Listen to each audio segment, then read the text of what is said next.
Email a PDF copy of your forms as they're completed with the email completed workflow recipe. With workflow recipes, workflow steps are already built out for you. You'll just need to fill in some of the details.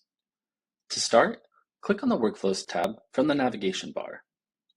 Then, click the Create Workflow button in the upper right-hand corner.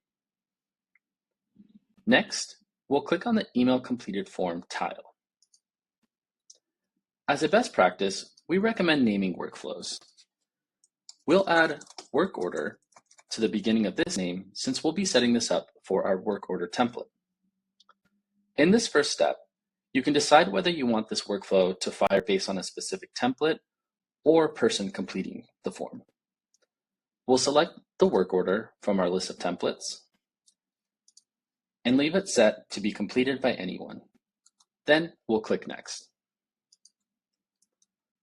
In this step, we'll determine who we want the email to go to.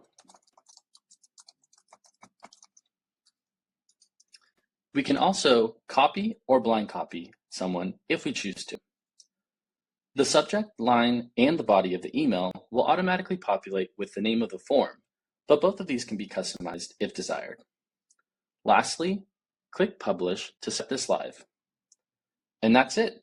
As always, feel free to reach out if you have any questions.